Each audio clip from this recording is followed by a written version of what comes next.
I don't want to get into it. And ain't nobody gonna stop me. Front yard both times. Fucking bath towel boy over here. So I was in this. Easy bug. Go on. This bar and I was making consistent left turns for many, many miles. No, That's not racist at all. Oh, racy. Oh, wrong. Sorry, wrong kind of racy. My bad. Oh my god, that was such a bad joke. It was so bad. That was terrible. man. It's just because my superior intellect far supersedes your ability to grasp it. All right. Again, if I had the around the horn button. Oh, Bug. I want to high five you sometimes, but you're not giving me many opportunities, man. Nah, well, it's because we live in different states, brother. It's a little hard. Ah, man, you can't stop, can you? Yeah, keep it in your pants, buddy. You can't stop. Yeah. I just can't look at P without seeing two turtles in his background now. Two turtle doves. Oh man, two hard-shelled critters is getting after it very slowly. Yeah. Why are we not recording when he does that? Oh, we're recording. He's done it like 4 times. Perfect. If we could just do a compilation of him doing that and then eating cinnamon, that'd be freaking awesome. Oh no, the cinnamon is terrible. That was the best clip ever. I saw my life flash before my eyes. Oh my gosh, that was freaking beautiful, man. I legitimately couldn't breathe and started panicking in front of everyone. Y'all laughed. That's why they advise you not to do it. Like, hey, small print, man. we're about to. Why is he turning purple? Oh, this is hilarious. Yeah, look at him. He can't even talk. Wait, where did he go? He fell. Wait, what? Right. He's not even breathing. Uh-huh. B. Oh yeah, well, he'll be back. I'm sure he'll resuscitate himself. All right, Bug. So what's the topic tonight? What are we gonna talk about? Well, keeping it light, unless you guys want to go a different route. Was thinking maybe we can build off of pyramids and aliens from last week and take a hard right to sports and talk about great athletes of our time, whether our current in the past, kind of their mentalities and what we feel got them to where they're at, but then also looking at, I mean, you got to think like the LeBron, MJ, Kobe debate, and like, you know, if LeBron was playing in Kobe or Jordan's time and whatever, you know, the old versus new, right? And could people compete in current leagues that played 30 years ago or whatever the case may be, and just the differences in the old versus new, because it's so different in so many different ways. Yeah, I don't even think they flopped back then. Flop. No. Yeah, flop wasn't a thing, and then nowadays, you send a quick fart to LeBron and he falls over. Technical. See, I struggle with it because he's been so good for so long, right? Like he's 37 or something, and he's playing like he's 24. And now granted, like yeah, now granted, you think you can extend the longevity of someone's career with like the technology we have now, the nutrition we know, and how readily available it is, and recovery. And you look at what Brady does to, keep his body where it's at, and, still is so with it, and still arguably one of the best in the league still at 40, whatever years old he is. Yeah, he's still got a cannon. Crazy. Yeah. Bug, who reminds is me a lot of myself.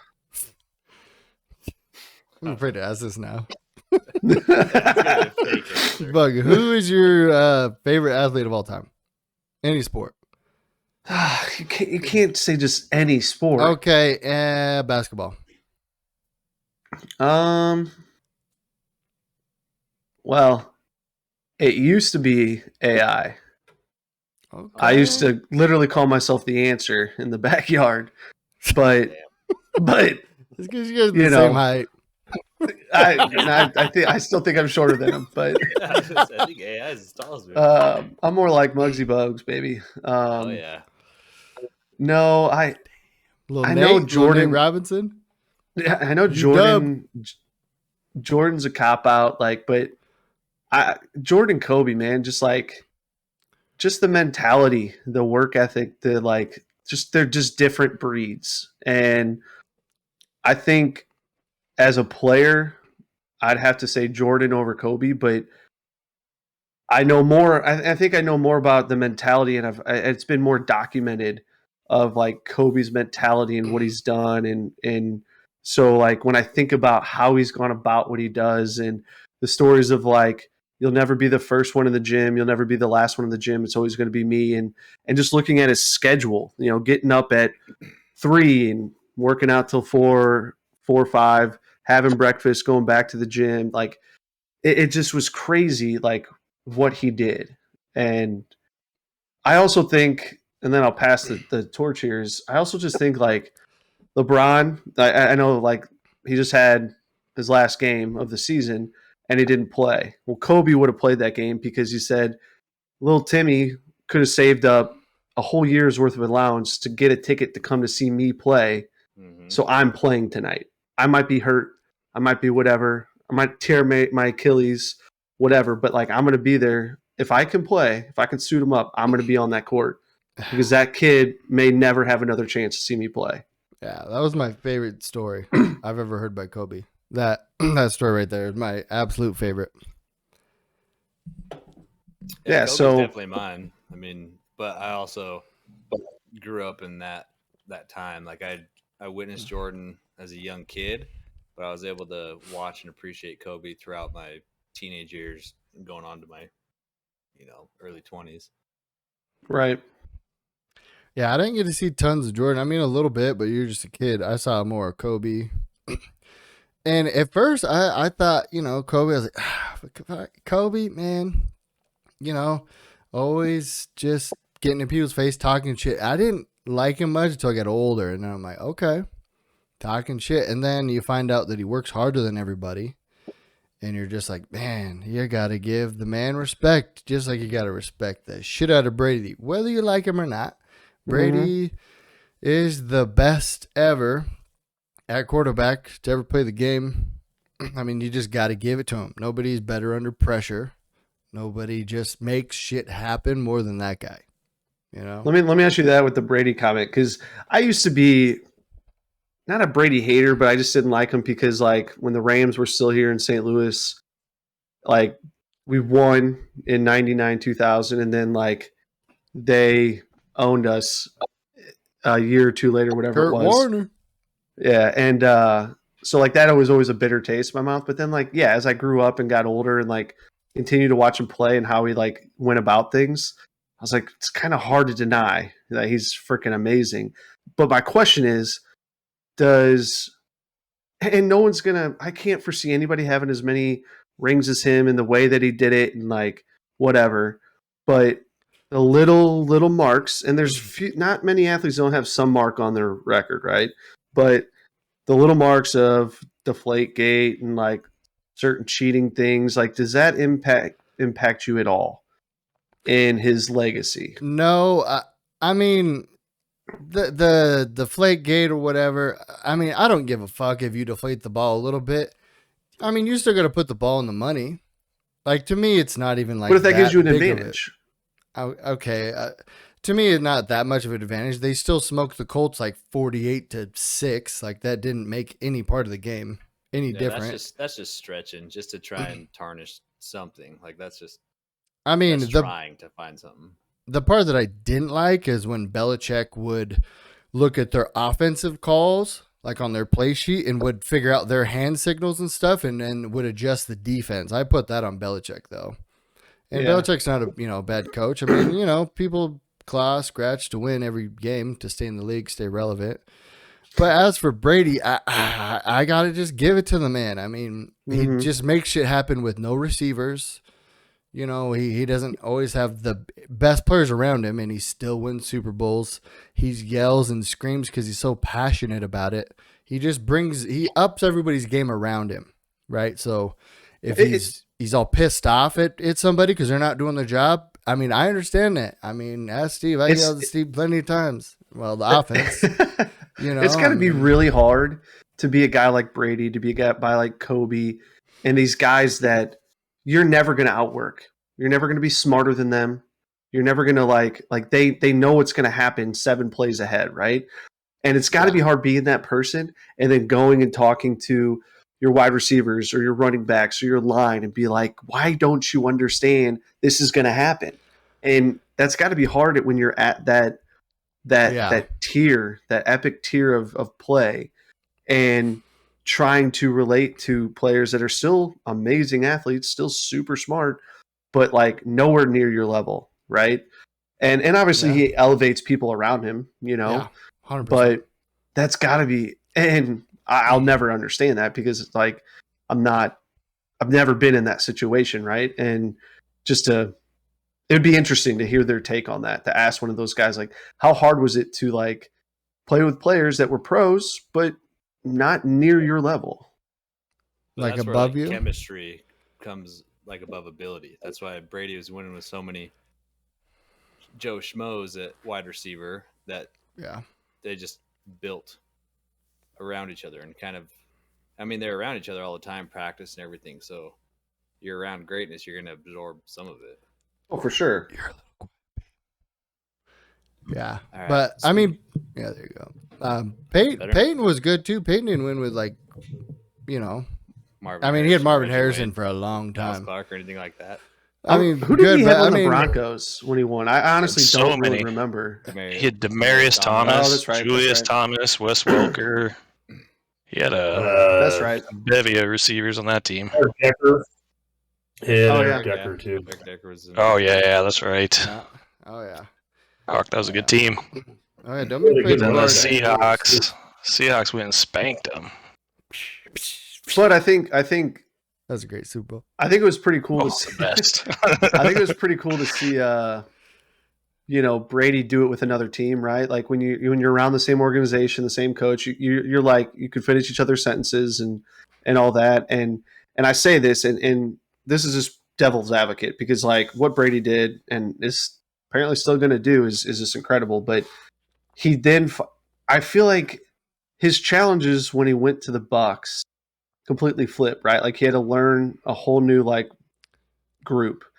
But he had so many pieces around him. Like it probably felt good. Like, hey, I'm going to go to a team that has 2-3 wide receivers, a good tight end, good running game. Like, you know, I'm going to have my struggles here are going to be all the other stuff, right? I'm going to have the talent around me, finally give myself a break, but show that I can do it building another organization. Oh yeah. But You guys know why he did it, right? No. Why did he do it? I don't have a cell phone. Prove a point? The prove he's Fucking better than Belichick. Exactly. I mean, I don't know for 100%, but I mean, we can all, you know, how competitive he is. He wanted to prove that he could do it by himself, guaranteed. He could do it without Belichick. It's a different game. Anything. It's a different game to say you did it by yourself, though, right? Well, what I mean is that everyone links Belichick and Brady is what I mean. True. Okay, I'll reword that. He did it without Belichick is what he wanted to prove, that he could do it without his great coaching or whatever, right? Not taking anything away from Belichick, but I think that's why, if I had to take my best guess, is why he wanted to win the Super Bowl so bad going over there. Yeah. So I could agree with that. He's already proven that. Russell Wilson's probably trying to do the same thing. I mean, he's not tied to Pete Carroll like Tom Brady, but he's probably trying to chase that greatness of going to try and win another one with another team. But he's probably never going to be in the same. He's not going to be in the same category, I think, because he just doesn't have that mentality of under pressure. He's still great and can take a team to the Super Bowl. No one has what Brady has, man. Yeah. Russ is great, but Brady is just something else. Yeah, Russ is solid, but you put up the Patriots stats on Brady, and it's just crazy. Like he spent like half his career in the Super Bowl. Yeah, like what the fuck? Yeah. He played in more Super Bowls than like I think the average like career in the NFL is like 2 to 3 years tops, and he spent like 2 or 3 times that at the Super Bowl. Like it's crazy. Like He was- that, just to think of that. Yeah, he was in for what? 10. He was in the Super Bowl 10 years, half of his career. He has 7, right? 7 He's won rings, seven. He's lost and he has 3. 3 losses. I'm pretty sure. He lost to the Giants twice. Giants, Eagles. Yeah, so yeah, 10 times. Goddamn right. he Half is. of his career. Can you imagine being half of your career in the Super Bowl? That's the craziest thing. I mean, just think how many playoff games you have. You have more playoff games than a lot of quarterbacks have regular season games. Yeah. He's was got in the- probably I bet more he- playoff wins. Yeah. How many playoffs did he miss? Once, maybe. And he tore his ACL. At one time. Yeah. That's nuts. Oh yeah. And Let me- Steve, by let me the ask way, you hop this. in whenever. Bully yourself in here. If you got Yeah, something. I'm gonna you ask know. Steve a question here. I'm gonna get your take on this, okay? I'm gonna Yeah. switch it up a little bit because I want everybody to like not get too hard over Brady for a second. But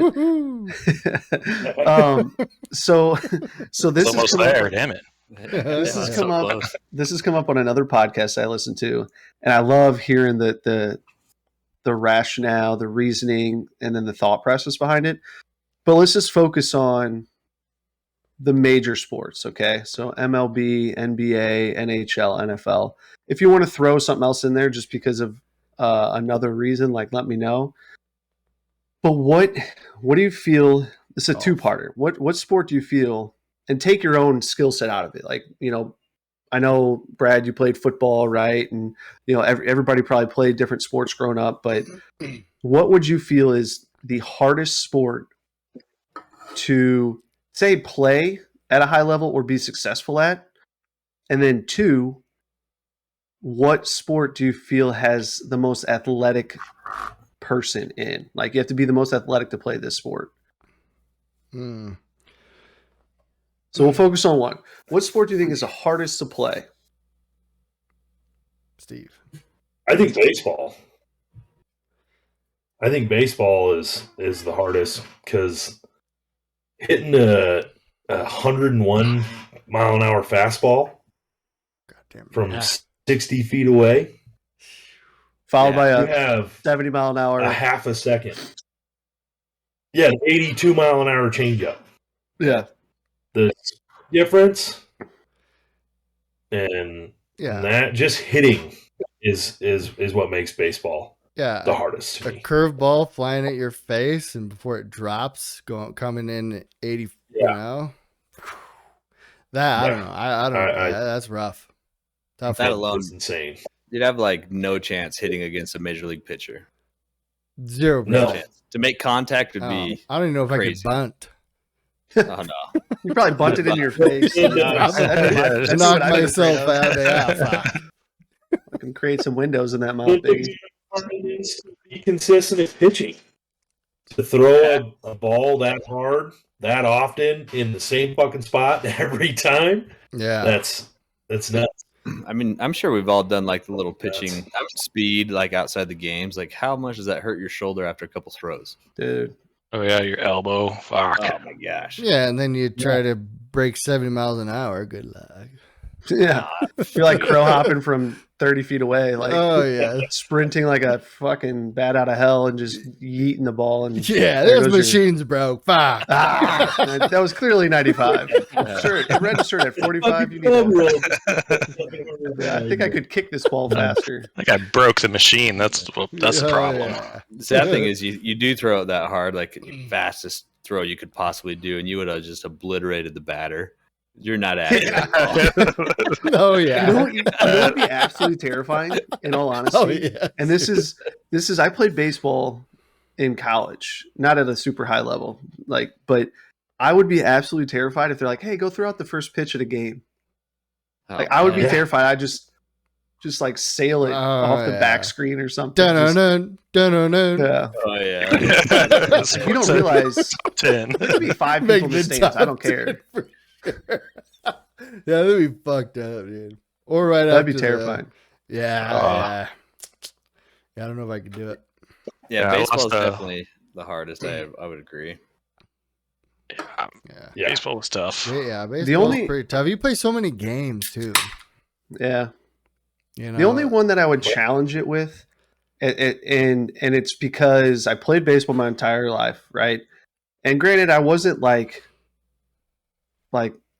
10 years old, but I was like 23. And I think I've told this before, but like my roommate and I were like, hey, let's just pick up ice hockey. Like we're athletic. We both played college ball. Like we played other sports. Like we can do this. And when you combine, because like hockey players and soccer players compare each other a lot, but you combine that being on skates and yeah, like so many hockey Very players. similar game. Very similar game. Yeah, I guess isn't it? Yeah. Okay. And I see that. Okay. you just think of you have to have the hand-eye coordination, the ability to skate, the ability to move on ice, to be able to, be physical, to keep your head on a swivel so you don't get fucking charred into the boards. And then even playing goalie when you got 3-4 people in front of you and you're trying to catch a puck coming, 80, 90 miles an hour at, from you, like that's also crazy. I'm not sure the whole package is harder than baseball, but it's harder for me to compare because I played baseball since I was 3. And then I picked up hockey at 23, right? So it's a little different. But that's a very hard sport to just pick up and play. Like, very hard. Yeah. Definitely. All right, let's preface it this way. How about this? So, what is a high level, like pro athlete, whatever, like what is being successful? So say baseball, you can go in and, be decent, it's tough, be decent at, hockey, but at the same time to win a Super Bowl or to win an NBA, championship, like that is super tough as well. And if you look at like quarterbacks in the league, I mean, how many are dog shit compared to, hey, you're going to draft, if you get top, 5, there might be like 8 that are actually like decent in the NFL, like quarterbacks. There's like it's such a big gap level from like, okay to good on any position, wide receiver, lineman, like the gap is huge. So, and then you got, basketball, you got LeBron, Damian Lillard, you got, it's such a big gap in there too. So I guess where are we at on that? I guess what I'm saying. So like as on toughness to be like, to get to that level, like is the toughest sport. You know what I mean? I want to hear from Timbo on this one because he followed Russell Wilson. Say that again. Sorry, I missed a little bit of it. My headset cut out for a second. I don't know if I explained it that well either. So I get what you're saying. So basically, like, we're talking about like the toughest sport or whatever, but like maybe the toughest sport to play like at the highest level, to be up there at like the top level, like a Brady status or LeBron or Tiger Woods used to be. Fuck, the toughest one I would think is, and it could still be baseball, probably baseball. Honestly, I was gonna say baseball because they just don't have that same popularity as basketball and football, where if you are the best, you're not getting those same deals and as much sponsorship and publicity. But I think that has a lot to do with it when people are talking about it. I mean, you got guys like Mike Trout and going old school, but like Ken Griffey Jr., and they just don't get as much. Yeah, that's right. They just don't get as much love as LeBron and Tom Brady. Hey, I don't know if you guys can see this. I found this the other day. It's a little torn up, but my old Ken Griffey baseball. No. Fuck yeah, dude. Oh, hell That's yeah. Cute. You used to sleep with that, didn't you? Oh, yeah, that's got a couple of jewel marks, but That's a good thing to sleep with, though. Dreaming of that swing, that was god. Oh my god, dude! He'd fucking hit it straight off the plate if he wanted to. The other thing with that too, like, and honestly, you could probably make an argument for any sport, right? Because we're talking team sports, so there's a lot of other variables that build your success. Yeah. But you could have someone that just happened to be on amazing teams, like, so I'll give a great example. Pat Maroon, St. Louis guy from my hometown, like grew up 5 minutes from me, like has won 3 Stanley Cups in a row. And if you look at just that stat alone, you're like, wow, 3 Stanley Cups in a row. But like he's always been a third, fourth liner, just a grunt guy, like let's drop the gloves. And don't get me wrong, he's a great athlete, but and he's been in the league for a good, respectable amount of time. But if you're talking championships alone, like, dude, he's there. Like, how many players say they have 3 championships? But the other side of it is, so going back to baseball, you're playing 162 games a year, and you have to be consistently good for 162 games a year. And that's facing pitchers throwing so different every day, different speeds, different what they're bringing to the in their arsenal. You have to be healthy, you have to stay healthy. So I mean, you can look at it so many different ways. That's what I'm saying is, like, to be good for 162 games for 10 years straight. Yeah, that's It's crazy, and that's the other thing. How many years? Like, okay, so if the average football player, NFLer, lasts 2 point whatever years or however many it is, like, just because you last 10 or 12 or whatever, does that make you up there? Like, maybe you're a Chase Daniel, just another Mizzou guy, like, sticking to what I know. The guy's been in the league for fucking 10, 12 years. He's thrown like 7 passes, but he's got Super Bowls under his, he's got, like, it's just crazy. Like, how like, obviously I wouldn't put him at a Brady level. Don't get me wrong, but Like, you got to look at longevity. So hopefully, Yeah. You look at longevity, you look at stats, you look at championships, you look at all those things. And yeah, baseball's really hard to, like, you look at the averages of players from 20, 30, 40 years ago after a 10-year career compared to now, and it's significantly dropped off because it's gotten so much harder to hit, mm-hmm. So yeah, it's true. But I think you can make a case for almost any sport, honestly. Yeah, you could. That's why it's tough. I mean, I can make the same argument for, like, football, because, like, there's less games, so each game is way more important. You got 16, 17 games in the season now, and so you got to make every single one count. You can't have a bad game. If you want to have a bad game or a bad 20 games in basketball or baseball, you could. And with football, you can't have that. I mean, that's one of the reasons why it's so popular, I think, is because every game matters. And it's kind of like watching, a whole March Madness or what, there's just a lot of games going on, but each one is super important. You get up to the plate in baseball and you don't hit a single damn thing, you're not going to be in the lineup. Like, you're going to go down, go back down to AAA. I mean, even getting out of AAA, making it to the majors is, like, huge. And then crazy. You just don't hit shit, or you drop everything, or make 0 plays. Like, yeah, your opportunity, like, the margin of error, I feel, is very small there. I agree. I mean, don't get me wrong, baseball is super tough. I mean, that's why, your batting average is super low. I mean, you get on base, 3 out of 10 times? I mean, is that an average? It's good. Yeah, what if you completed 2 out of 10 passes? You'd be a shitty quarterback. Mm-hmm. Yeah. Or 3 points. 3 points. Being a terrible shooter. You know? Yeah, that's why, it's hard, and every sport's different, and I think that's why people gravitate towards one or the other, but I don't know. It's cool to think about. Yeah, I think one of the sports that's, like, so different from the rest too is mixed martial arts. Like, look at who people view as, like, the greatest, or not the greatest, but the greats right now, the top of the tier. Like, Conor McGregor is still the hottest person in the sport, and the guy hasn't won in, like, 6, 7 fights, and he's lost, like, the last 3 title fights he's had. Yeah, and people. Yeah, they still love him, though, because he can talk shit. He does shit. It's like, even if you hate him, you still love him. Like, that's the thing about him. He's great.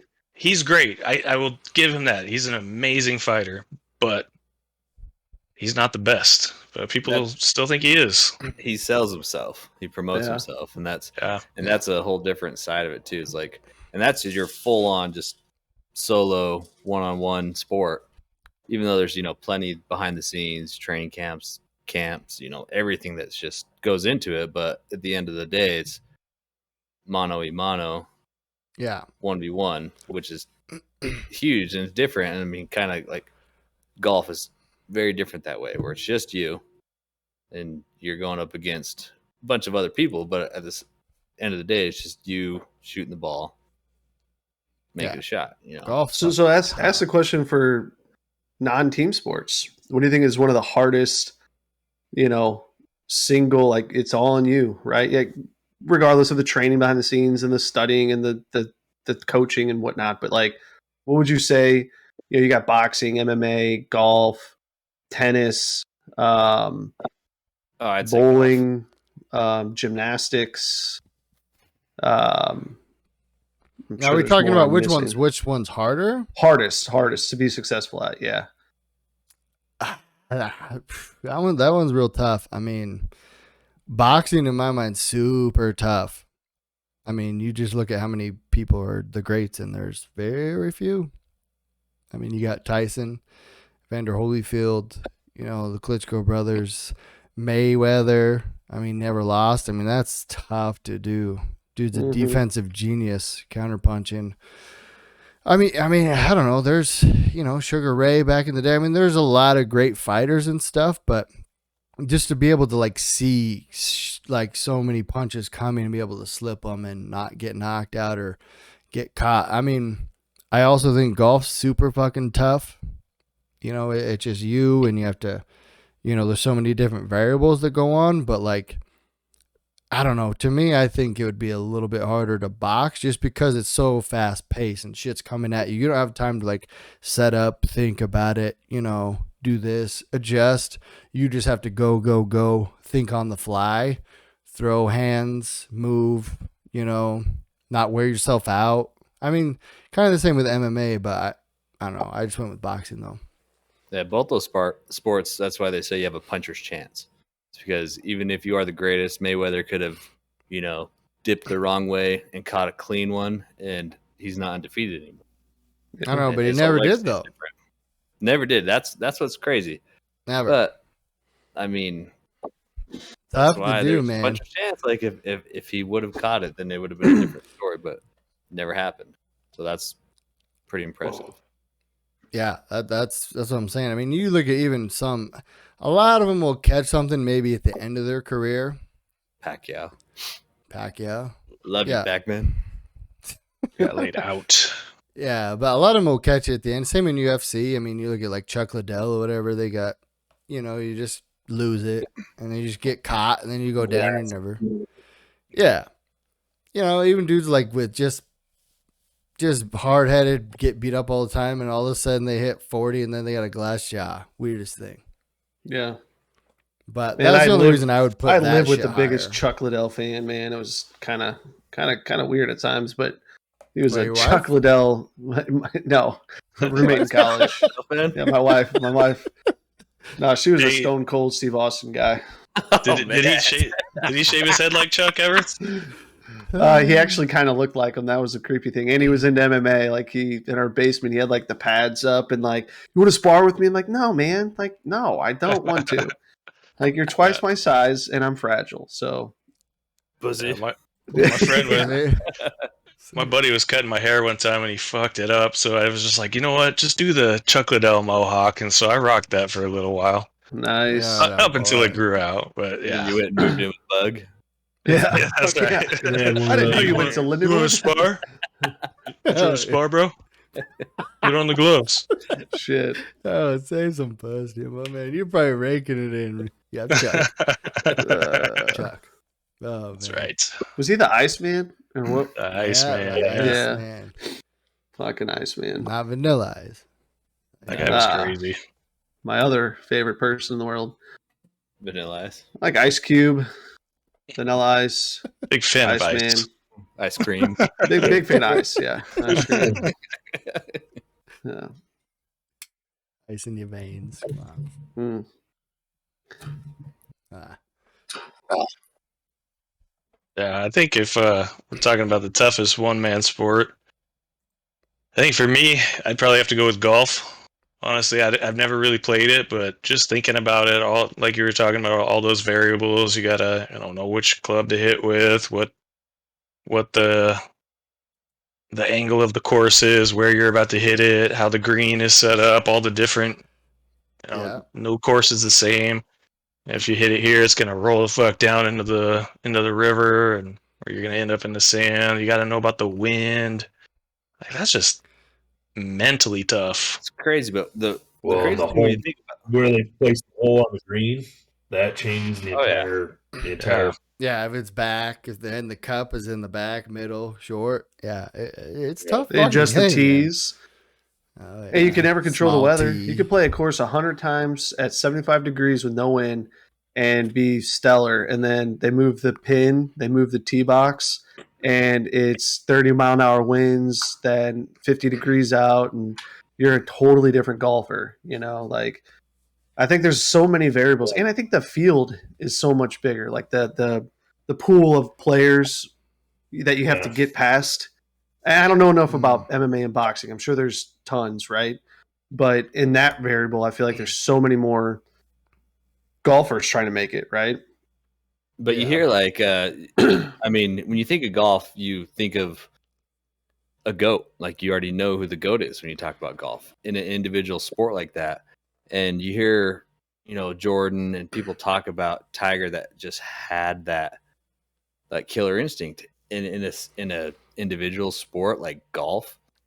For them to talk about him like that, he just mentally prepped and was going to outwork you. Like, and you think of golf, and he did all that shit. He had that different level to him that he almost had like an intimidation and an aura around that people that were good at the sport witnessed and understood, and they just knew like, okay, if Tiger's on, we're not going to win. And Yeah, it's like, because so how do you bring that to an individual sport with so many variables that everyone else is facing the exact same thing? How does he get to that level that he's going to whoop your ass every time?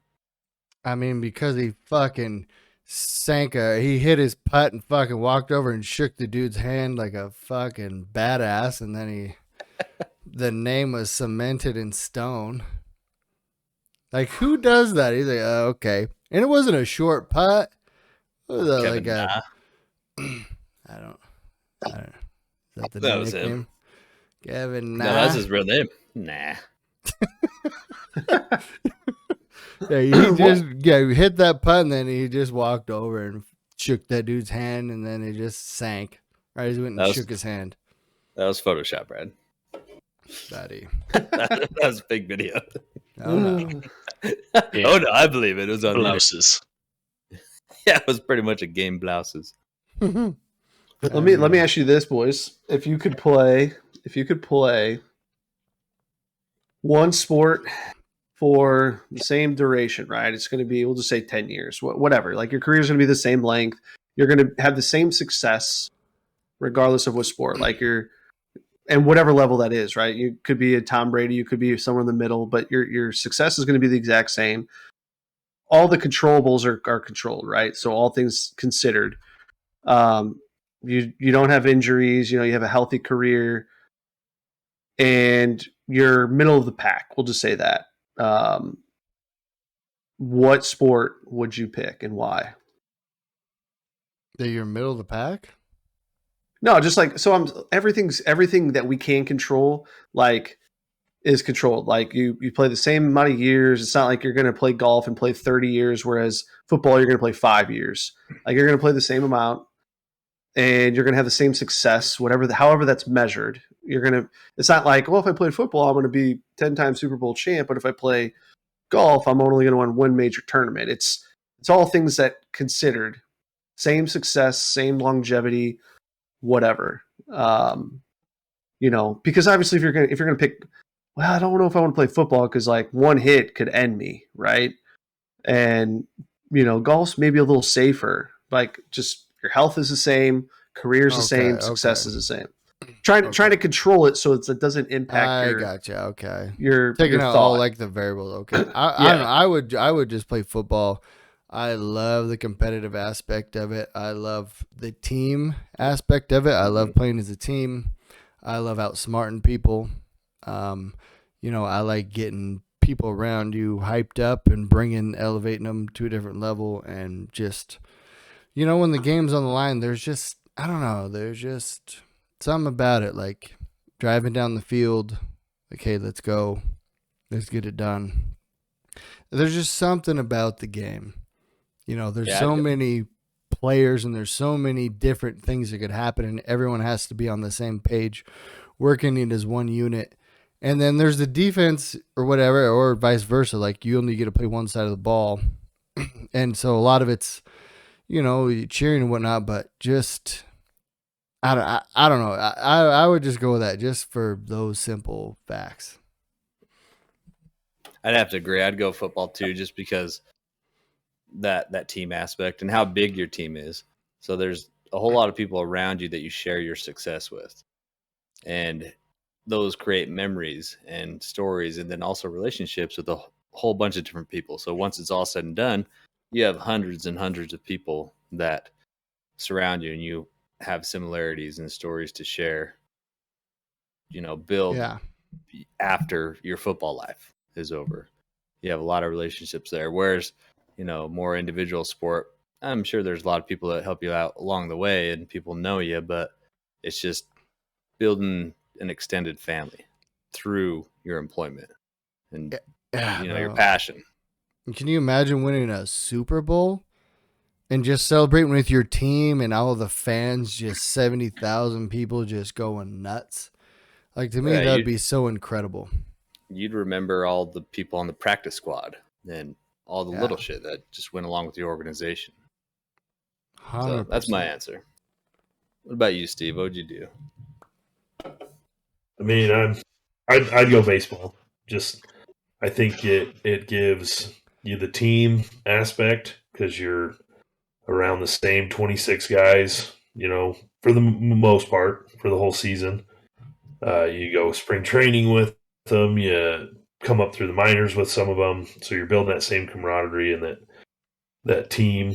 And then you also get that opportunity to put the entire team on your shoulder. I like that. And hit a home run in the bottom of the ninth. You get those opportunities for your team greatness, but even more for your greatness and to see what you can do. Because it's like one-on-one. Having the opportunity to have both the team and the catch in the end zone. It's similar. But he's got to throw it to you, right? Baseball, you get an opportunity. If you're a starter or you're a player in the game, you get that opportunity to make that diving catch, to get that run, no matter what. Robbing a homer. Yeah. I mean, it could come in any form too.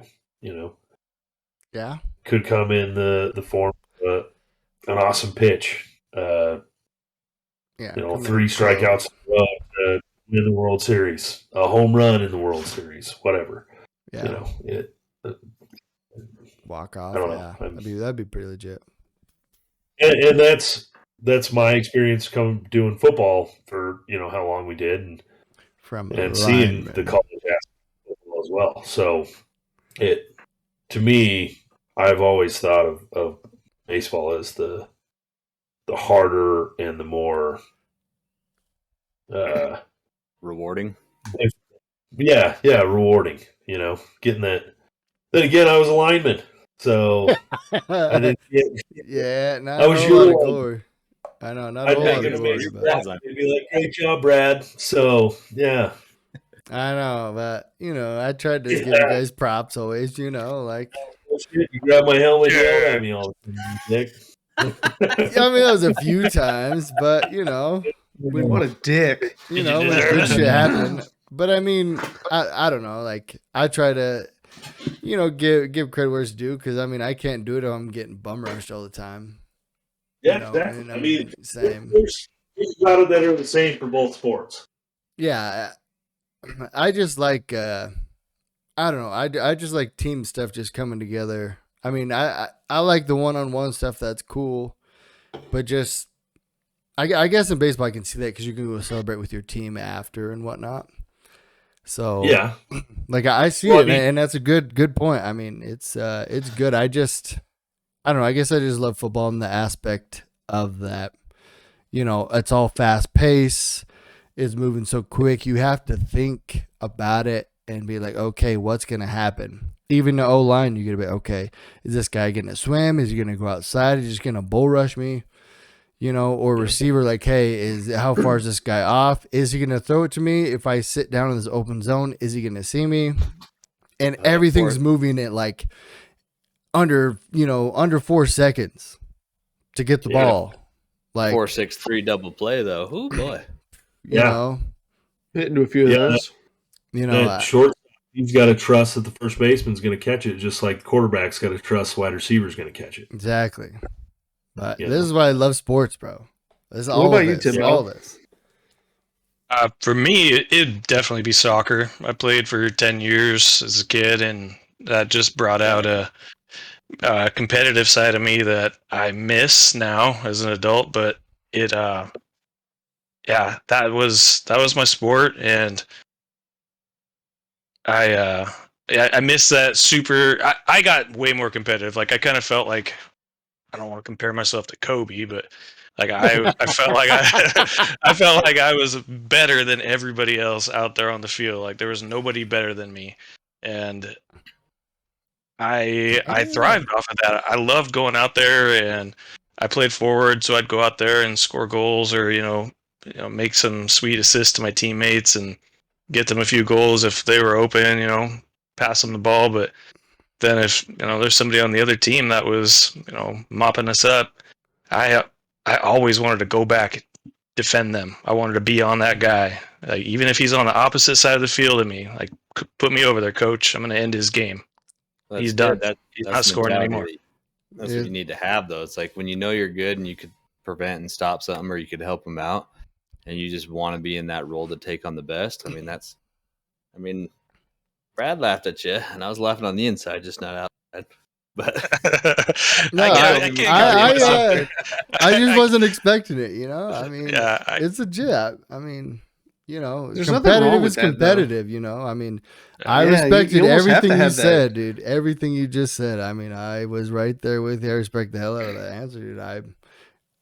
You got to be. Otherwise, I feel like you have to be super competitive in sports. Otherwise, you're not gonna do anything really. But it's a different mentality, though.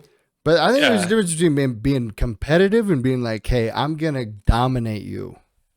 Yeah. All right, and I got to tell you about my soccer story now. It's gonna be real quick because it's a tough story. So, elementary school, right there, I was. We were up. I scored 2 goals.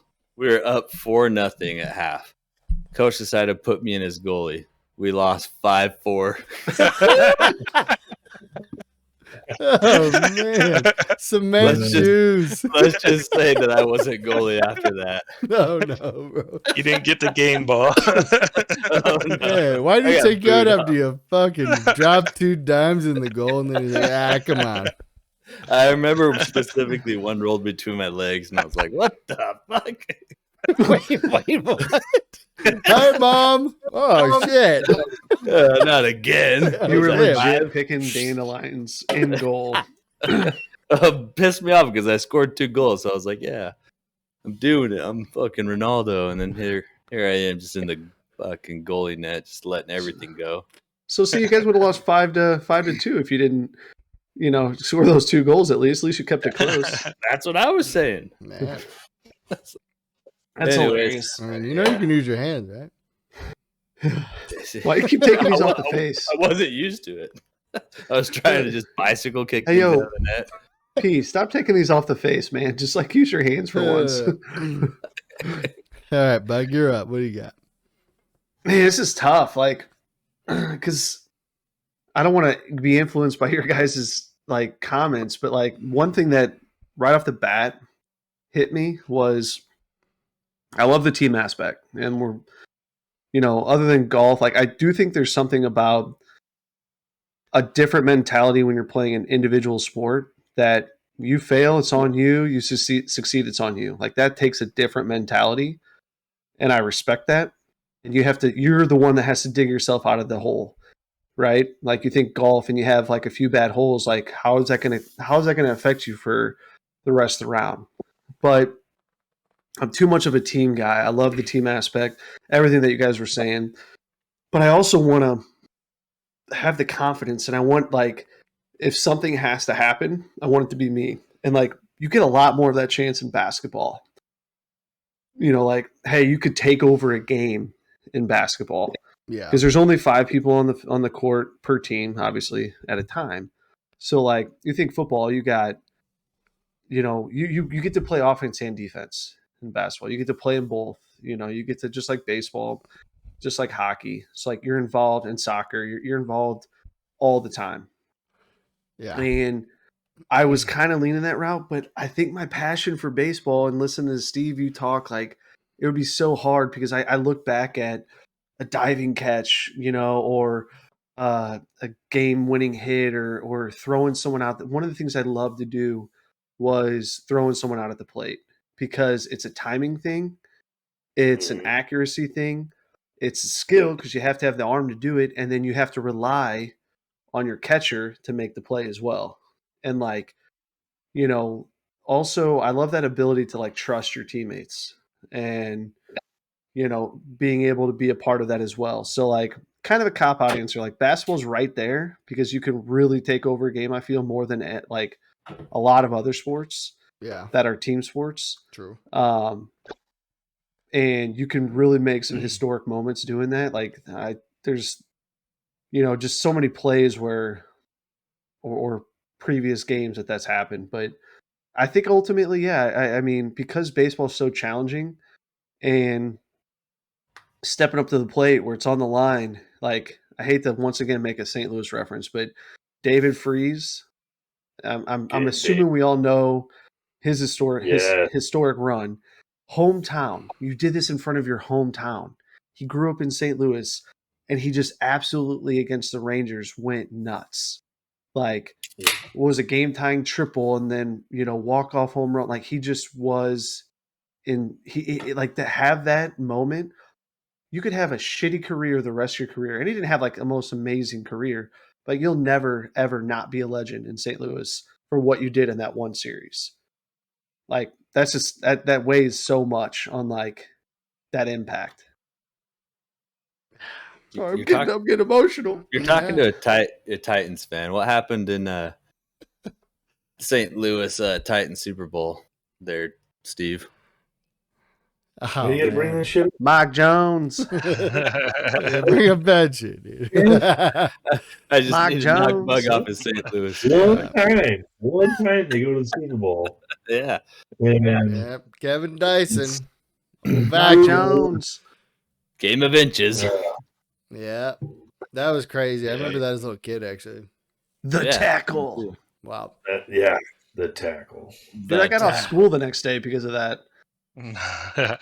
See, Awesome. Steve? Yeah. That's glad we could help. I had to go to 10 extra hours of school because of that.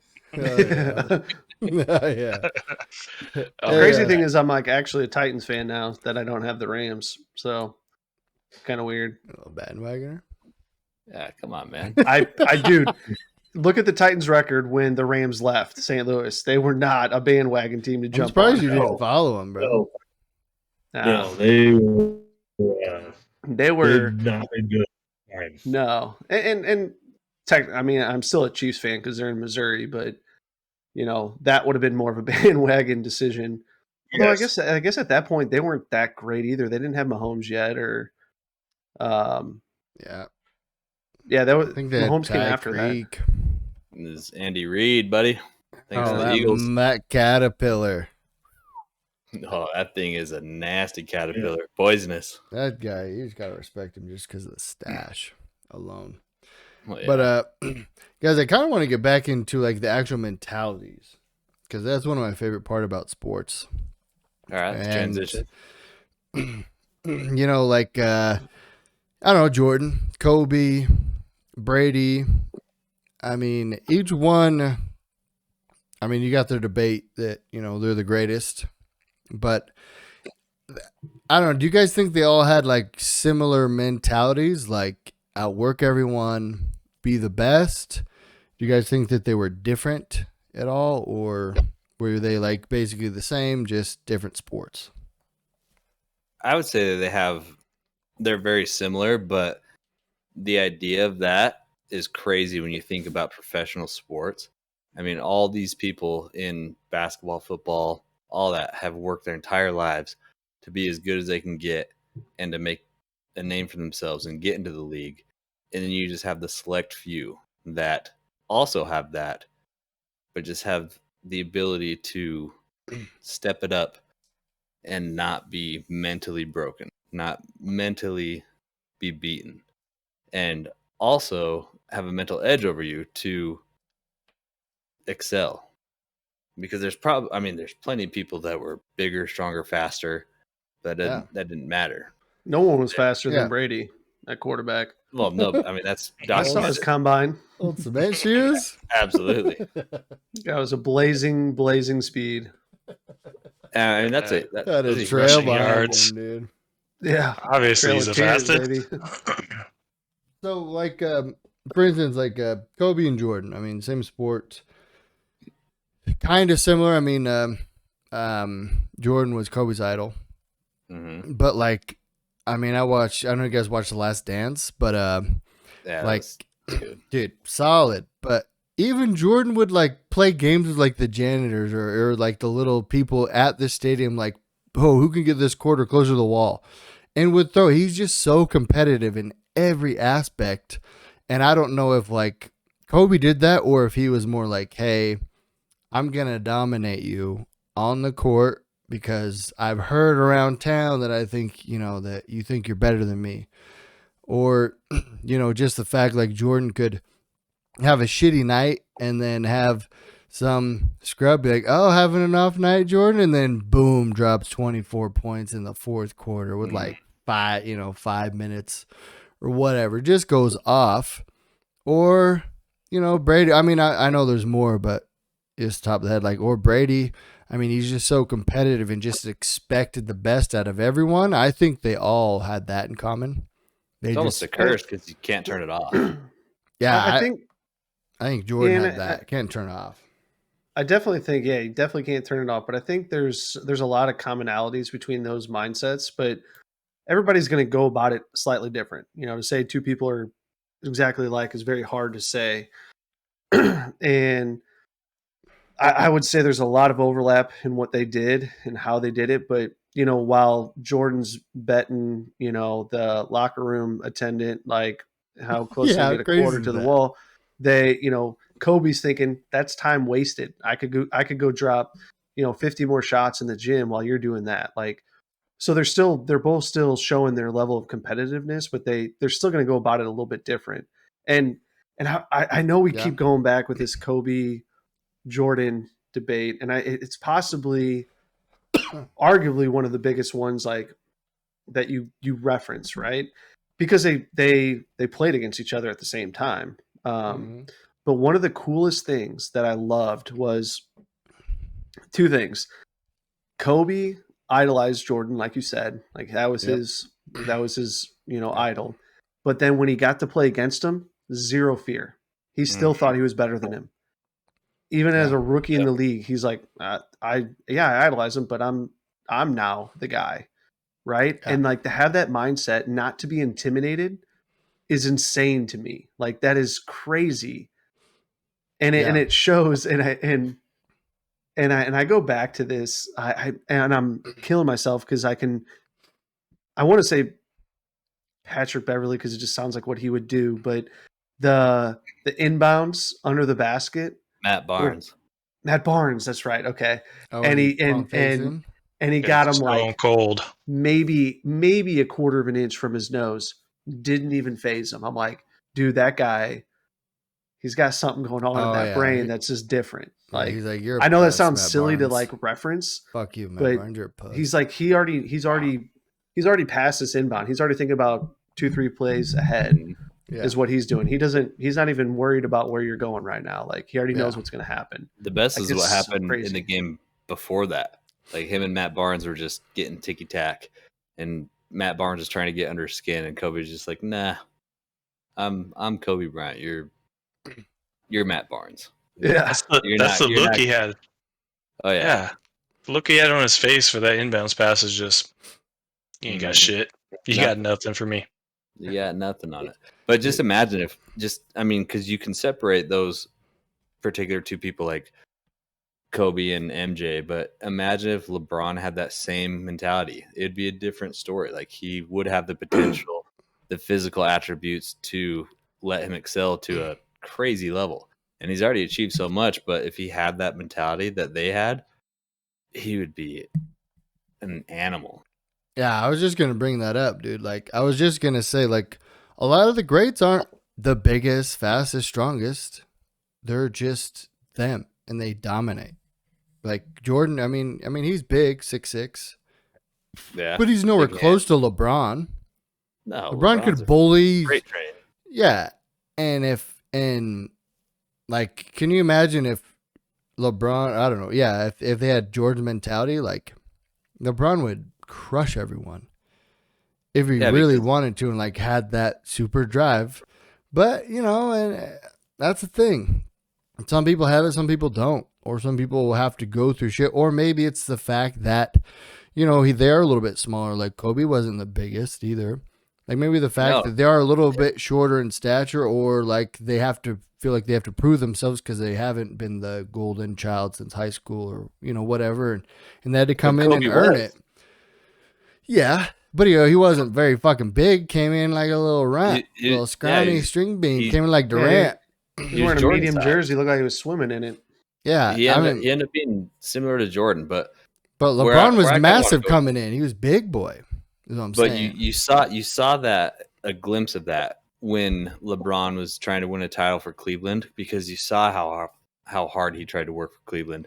And when he did it by himself, and Kyrie got hurt, Kevin Love got hurt, like he played his ass off, Yeah. and he got it, he achieved it, and that was good for him, and he settled, and then Yeah. that was it, and that's where you see the difference. Yeah, that's a a lot of big people do. staple. Ah, man, that's a great I kind point. of laugh. Love I it. kind of laughed at a second there because like I just thought about this because I've seen it a lot lately, and I'm blanking on the year of the playoffs, but it was one of the playoffs runs that the Bulls had, and Rodman, every time MJ was at the line, Rodman. he wouldn't even watch. He would like look at the crowd and like taunt people in the crowd or like shit talk and stuff. He's like, why am I going to watch MJ make every free throw? Like, I'm going to go do something. He basically was like, I'm going to go do something else, spend my time wisely doing something else, like, shit talking or taunting fans and stuff. He's like, because he's going to make, he's going to make every shot. Like, when your teammates also have that mindset about you, like, it's crazy. Like, I don't know. It's, and P, you make an amazing point about LeBron, because that was his pride, right? I proved myself. And you can look at Kobe and said, yeah. And you can look at Kobe and he's like, the whole, everybody was like, well, he needs Shaq to win. He needs Shaq to win, or, he needs, and he's like, no, like, I'm the guy. Like, I'm the guy. Like, and he's like, I'm the guy. Yeah. Yeah. So, yeah. I think that's I think that's the biggest thing, and it's everywhere. Like for instance, like Kobe, or not Kobe, Jordan. He wanted more. LeBron, I mean, you can kind of say like he slowed down a little bit or didn't have that super passion to be like, hey, I want to win 7 or whatever. And I think the same goes for like people who make it into the NBA or the NFL. Like they are balling out in college, and then, oh, hey, I made it to the NFL. I made it. And then they like settle almost. Yeah. So I just want to stay. I just want to stay around. Yeah. Like I feel like if those guys kept all that passion that they had in college and moved it over to the NFL, they would have been great. But they were just like, oh, I made it, guys. Bought my mom a new crib, got my new car. I'm here. I'm the man. And then they get shoved in the dirt and they're at the bottom and they're like, ah, fuck. Yeah. I think the work stops at that point. Yeah. Yeah. Yep. Yeah, And they the lose thing like with the fire. They know the work never stops. Mm-hmm. They're working just as hard now or today as they were when they first started. Yeah. Probably even harder now. Yeah. But the hardest Because thing they know how much it takes. at that point they had a goal. When you achieve your goal, you have to set a new goal, or else you're going to be stagnant and you're going to settle and you're going to be, okay, I did it. And then what? You're just going to sit there and enjoy that. And maybe that's for you. Maybe that's all you wanted to do. And at that point, you're done. But the people that just continue moving forward, and try and find a new goal every single year, day, whatever it is, like those are the people that can't be stopped. And And it, those are people that sorry. shine, though. And you see exactly why they shine. And they're the greats. Because, well, and go I ahead. think the struggle with that, the only struggle with that, not struggle, sorry, the only thing that really sucks is some things physically you can't control, right? And that sucks. Like, Yeah. what if some of the greats that did get injured or did have things like I think I go back to I saw this interview of Bryce Harper talking about some of the hardest pitchers that he's had to face, right? Play with, play against, you name it, doesn't matter. And this is a kid, I say kid, a guy who's been extremely successful at every every walk along his way because he's physically gifted, but he puts in the work, right? And he mentioned Steven Strasburg, and he's like, it's so. He goes, that guy is so filthy. And like, granted, there's people that throw harder than Strasburg now. Like when he was coming in, he was like the 101 starter. Like he could throw 101 as a starter, and that was like not that common, like not crazy common. Randy Johnson.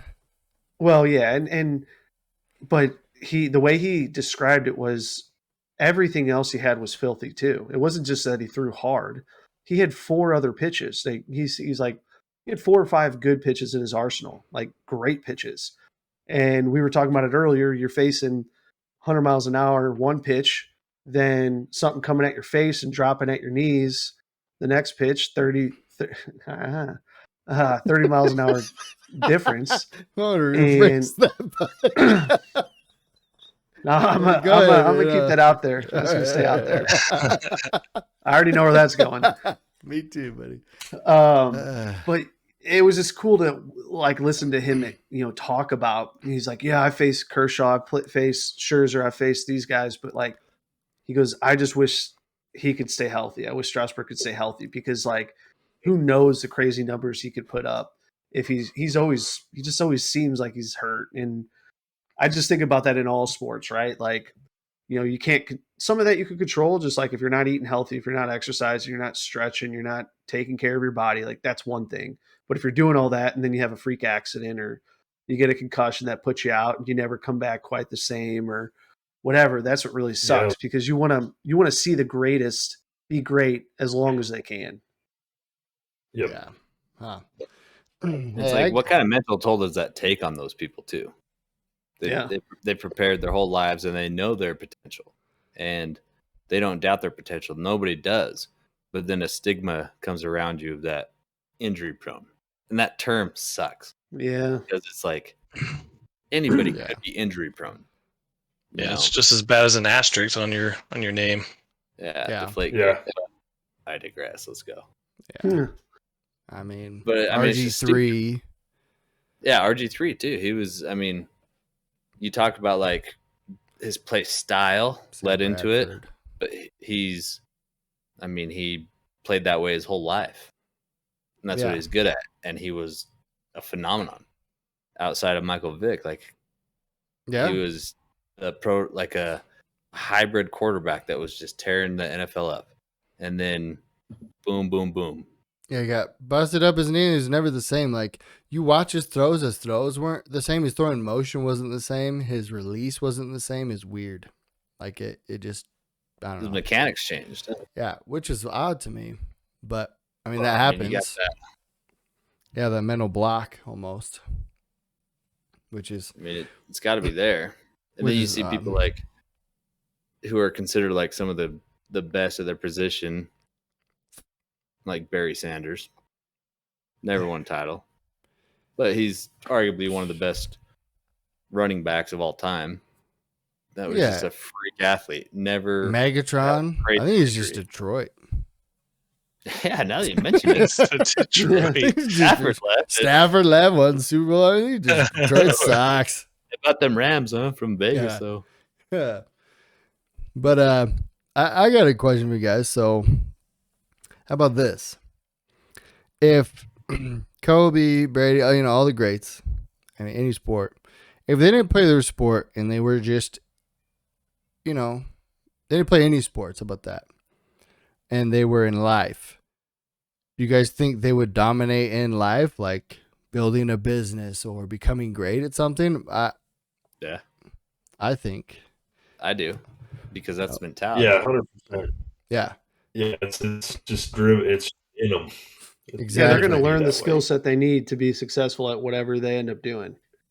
Exactly. So that being said, like, I mean, if you can take all that shit and apply it to, say, you want to start up a business or take over a business or, start up a podcast, if you put your all in it and shit like that, and like, whether it's business or anything like that, and you just really take all that passion and drive, like, to me, I don't think you can fail. I mean, you'll fail, but I don't think it eventually won't succeed or get the places where you want to go. Like, if you really want it to, just the same like the greats. I mean, if you put all that time and effort in, say you want to build a business, you want to do like a t-shirt company or whatever, like if you put in the time, you want to hustle, you want to make those relationships, that networking, or, even like you, Steve, you got, the business, how much you've grown our business.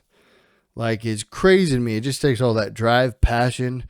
It almost takes like an obsessive level to get. But also takes a sacrifice. Oh yeah, there's a give and take in life always, and that's one thing that you got to realize. If you don't, that there's always a give and take every time. If you do this, then this is gonna take over here every time. Whether that's time with family or, this might grow, but then you're gonna lack, or like it's always like a teeter totter. What's that, Steve? You're cutting out a little bit. You said every yes you say is a no to something else. Mm-hmm. Exactly. And that's And you don't know what that. yeah, you don't always know what it is. You have to be willing to be okay with that no. Fully okay with it, or else it affects your yes. Yeah. Right. So I mean, you hear the Kobe stories and everything, and you even hear interviews with himself about himself, and he's just like, nothing mattered to me except this. Nothing mattered to me. And all you think about is like, well, at that time you had a wife and you had kids, and you're saying that, and I guarantee you put your all into it. So your surroundings have to understand that that's what you're going for. That's what you're passionate. And that's you almost have to put yourself on the back burner to allow this to happen. And a lot of people aren't that selfless. Like his family. Yeah. So like Kobe put himself first, and and it's his passion. They could have passion too, but I think what, like Kobe's mentality and stuff, I think he really thought that he would retire and have time. I think that's why he retired when he did, so he could grow up with his kids. They were getting into sports really well, and he could like really be there, and he was like coaching their teams, and then he died. Unfortunately, that was terrible, but that's probably in his mind. He thought like he's like, oh, I got like 40 years, to spend time with my family, and I might just give it my all, which I can't blame the dude at all. Like, I mean, that's something, I preach. Like, you got to put your all in. You got to give it your whole shot. You got to put yourself first and just, bust ass and do what you want to do. I mean, to try to make a difference or anything. Like, you still got to go to work. You still got to, and that's for these great athletes. They don't have to go to work. The work is their job. But like, if you go to work and then you say you want to do something on the side, like, you want to be the best football coach or whatever, like if that's your other passion or what, whatever the case is, like you have to do what you got to do, but then you got to put all of your excess time into that or sacrifice things like, oh no, well, no date night or one date night once a month, or like, hey, we'll hang out for this time and not this time. You know, you just got to make sacrifices. There's going to be that give and take, which That's the biggest point, though, is the word right there, sacrifices, because you have to be willing to accept the consequences of your sacrifice. Because if you have this mentality that this is what you're going to do and you're willing to sacrifice this, well, you have to understand that what you're sacrificing could literally be a sacrifice. It's going to be gone and it's not going to be there. Are you okay with that? Because if you're not, then don't lie to yourself. Yeah. And focus. Like if you're not willing to part ways with, XYZ, then don't try and pretend that maybe that's just not for you. And there's nothing wrong with that. Yeah. But in order to excel at something that you're passionate about, I agree, take it on and go for it, because 10, 15 years if the opportunity passes, are you going to live with regret because you weren't willing to sacrifice, or are you going to be filled with regret because you sacrificed that? So it's a tough balance. Yeah, I think that's the greatest question out there, really, is if you don't put your all in and give it everything you got, because, you got one life, then, you might regret it when you're like 40, like, no, I love my family. And then what happens if they're still there and you didn't do anything you wanted to do? I mean, there's that sacrifice too. You sacrifice your dreams for, I feel like that's one of life's greatest challenges. But you just kind of got to go with your instinct and be like, hey, if you really feel that passionate about something, I say just go after it, and just do the best you can. That's what it boils down to. Give it your all and do the best you can. Balance the best you can. There's little things like time management. You could say, okay, and Steve, you could probably test more than anyone about time management on how you have to. I got this time frame, this time frame, this time frame, and sometimes you got to shuffle it around and be like, okay, well, in order to get to this level, I'm gonna have to sacrifice a little here with family time, a little here with wife time, cut out a little here or whatever, or miss this family event or whatever. But I think a lot of that stuff is just time management to help out. Thoughts? Yeah, I completely agree. It's finding the time when no one else is awake to get shit done, to when everybody's out, going to bars and whatnot, and you're not. Yeah, 100%. You're working. When you got a bachelor party you could go to, or a budget you got to put together, what are you going to do? Yep. Life's choices, and one will excel you, one will, instant gratification. One's long term, and one of those things is that's just so crazy to me how much it's a teeter totter in life. If you want to do this, you can't do this. I think that was a great saying, Steve. I've actually never heard that. Saying yes to one thing means saying no to another. Yeah. One big thing is, especially if you're in a marriage, relationship, children, all that, you can't decide to do that without having the conversation with them and having them on board, or at least, letting them know that, hey, this is how I'm feeling. I feel very passionate about this, because you can't just wake up and be like, oh, this is what I want to do, so I'm going to focus everything on this. And then your whole dynamic of your whole world that you've created is different now, because then you're expecting them to understand what you just came into, like an aha moment. This is what I want to do, because that's not fair to them. And they have their own passions, dreams, and maybe that was their passion, is to have this family. Everything was going well. You have to have that balance. Yeah. And I think they have to balance too, though. They're going to have to balance letting you go. Otherwise, you're going to be miserable if they just, hold you down and be like, oh, smother you with everything. If they don't let you do what you're passionate about, then I think there's going to be a problem anyway. So I think there has to be balance on that side. Sorry, bud. Well, no, I think it's, if you tie it all together, there's going to be balances, there's going to be sacrifices, and that's on. You could be single, no kids, whatever. There's going to be sacrifices. Like Steve said, you might have to miss a trip with some buddies or whatever if you want to, meet a deadline or whatnot. And there's always, I think it's a great quote. Saying yes to one thing is always saying no to another. And that's just that does not matter your family dynamic, your personal dynamic. It's like that's always the case. But if you are in constant communication with those in your life that are impacted by your decisions, right? So if you're married, your spouse. If you have kids, your kids, whatever.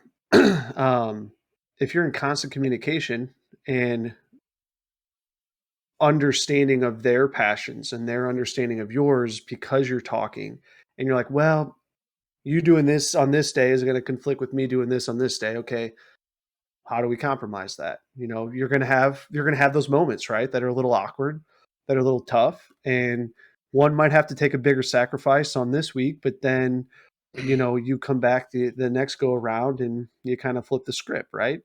And I think the biggest thing is people truly care about you, and you're communicating what you are passionate about. They're going to work with you on it. And if you're always the one asking, though, if you're always asking and never giving in, that's where the balance is broken. And if you take that time to work through all those things, you can be successful in everything you want to do, with balance, communication, and sacrifice. Like, it's not always easy. Don't get me wrong. There's some really tough decisions that probably have to go into that. But it's all about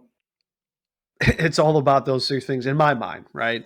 I mean, there's more to it, but if you're trying to really kind of tie things together, if you keep those in line and you're conscientious of like those around you, you can make it work. Yeah. Not always easy, but you can make it work. Yeah, if they care about you, they're gonna figure it out and be like, yeah, well, okay, I see you're passionate about it. I want you to be happy. Let's go. On the other hand, I think another big thing that people sacrifice, I mean, me or whatever, is a lot of sleep as well. If you want to do all these things, and do, hobbies, and, you want to stay late working on something, or, you're like, hey, I'm just too much shit going on. Maybe I'll just zone out, play some video games, drink some beers, whatever.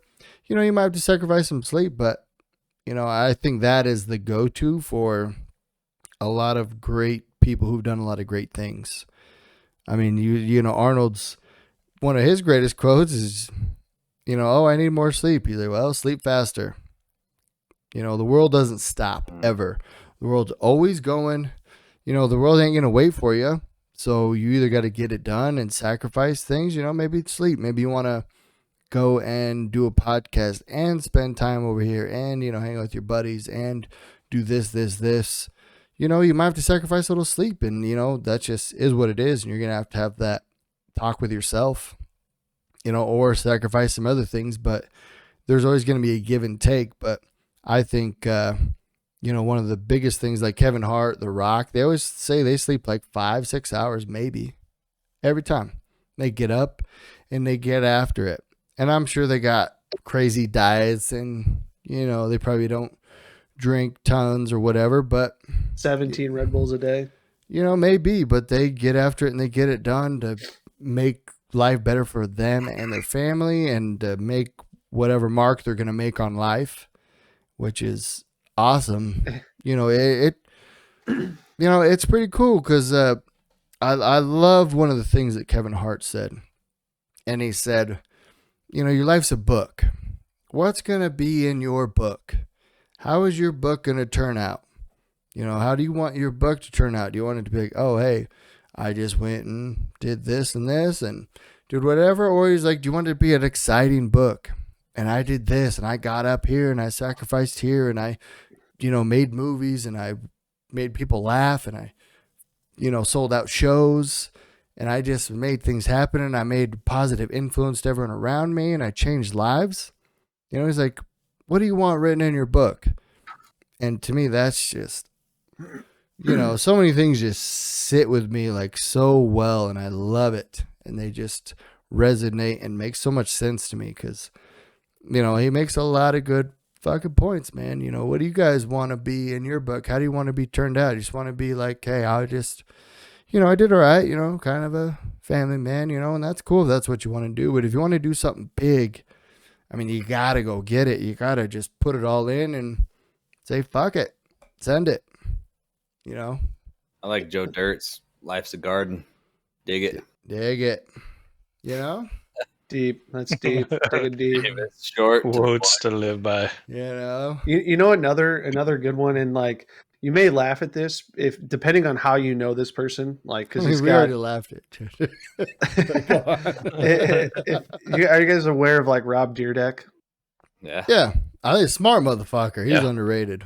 So he is, and I've recently got more involved in like hearing certain things that he has to say because yeah, you know him from Rob and Big. Like he had a professional skateboarding career, right? Like I don't think he was like one of the most well known, but he he made turned DC that in. shoes.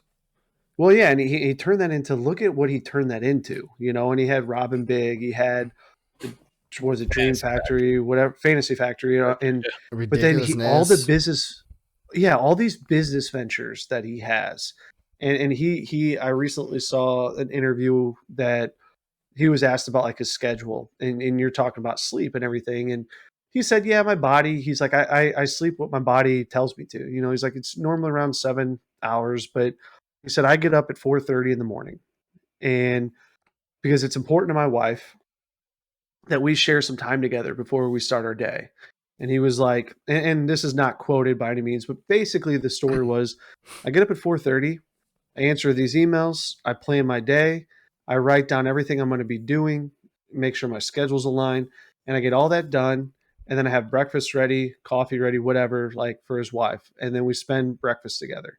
And I've already put in, he says, like 2, 3, 4 hours worth of work before she gets up. And that clears my mind to know that the rest of my day is planned and scheduled. And I can show her what I'm going to be doing. Yeah. And then we can spend time together. There's no rush. And then I go on with my day. And, he makes it a point to make time for his family. And he knows that if that means him getting up at 4:30, that means him getting up at 4:30. But Sacrifice. that's a sacrifice because he's like, because I want to have this life in this world that we live in, but I don't want to do it without my family. So here's my compromise. Here's my sacrifice. And it's interesting because, we're talking more on the business world and, we've talked about athletes and how they probably do that. Kobe's getting up at 4, starting his workouts, and other athletes and stuff like that. But it very much translates it in the business world too, is if you want to, have it all, have your cake and eat it too, like there's some sacrifices in there. But as long as you align those with those important with you and you communicate that and you can make it work, and I think the outcome is what makes it all worth it, right? Living the life that you have and having the luxuries you have or whatever is important to you. I don't know what that is, but when that outcome comes to fruition, that's when it's like, yeah, the 4:30 is not that hard because I get to do this now and I get to do this and I have this or my kids are set up or whatever drives you, So I think it's interesting. Yeah, bro. I think you're nailing it, bro. Nailing it.